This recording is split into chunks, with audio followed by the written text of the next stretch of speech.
បាទជំរាបសួរពុកម៉ែបងប្អូនទាំងអស់គ្នាតម្រុយឆ្នោតវៀតណាមប្រចាំថ្ងៃរបស់ខ្ញុំបាទក៏បានវិលត្រឡប់មកជួបពុកម៉ែបងប្អូនទាំងអស់គ្នាសារជាថ្មីទៀតហើយអញ្ចឹងតម្រុយឆ្នោតវៀតណាមប្រចាំថ្ងៃនេះដែរគឺថ្ងៃទី27ខែ6ឆ្នាំ2025ក៏មានតម្រុយឆ្នោតវៀតណាមប្រចាំថ្ងៃល្អចែកជូនពុកម៉ែបងប្អូនទាំងអស់គ្នាទស្សនាប្រចាំថ្ងៃទៀតហើយអញ្ចឹងតម្រុយឆ្នោតវៀតណាមប្រចាំថ្ងៃតម្រុយ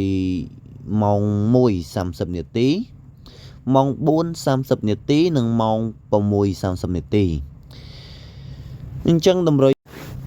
លេខអូខ្ទង់គឺមានតម្រុយអូខ្ទង់20អញ្ចឹងតម្រុយលេខអូខ្ទង់គឺមានតម្រុយអូខ្ទង់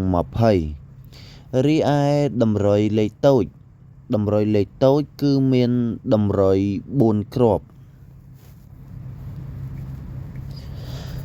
អញ្ចឹងតម្រុយលេខតូចគ្រាប់ទី1គឺមានតម្រុយលេខ27នេះគឺជាតម្រុយលេខតូចគ្រាប់ទី1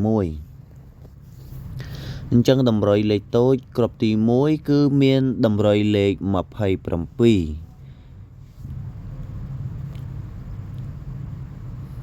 27រីឯតម្រុយលេខតូចគ្រាប់ទី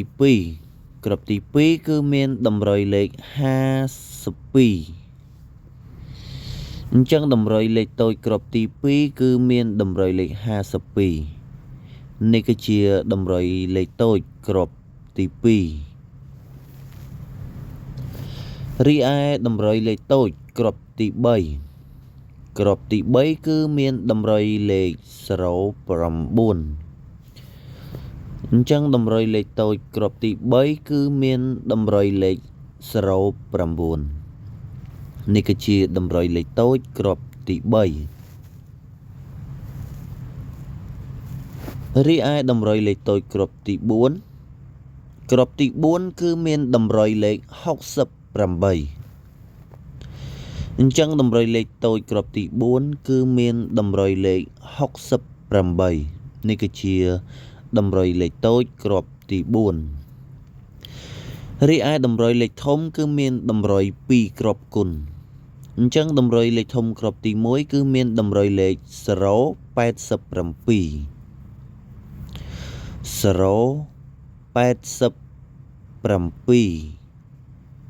គុណអញ្ចឹងលេខធំកុំភ្លេចគុណរីឯតម្រុយលេខធំគ្រាប់ទី2គឺមានតម្រុយលេខ254គុណអញ្ចឹងសូមបញ្ជាក់ម្ដងទៀតតម្រុយឆ្នោតវៀតណាមប្រចាំថ្ងៃតម្រុយម៉ោង 1:30 នាទីម៉ោង 4:30 នាទីនិងម៉ោង 6:30 នាទីអញ្ចឹងតម្រុយលេខអូខ្ទង់គឺមានតម្រុយអូខ្ទង់20រីឯតម្រុយលេខតូចគឺមានតម្រុយ4គ្រាប់ទី1គឺមានតម្រុយលេខ27តម្រុយគ្រាប់ទី2គឺមានតម្រុយលេខ52តម្រុយលេខតូចគ្រាប់ទី3គឺមានតម្រុយលេខ09គ្រាប់ទី4គឺមានតម្រុយលេខ68រីឯតម្រុយលេខធំគឺមានតម្រុយលេខធំ2គ្រាប់គុណគ្រាប់ទី1គឺមានតម្រុយលេខ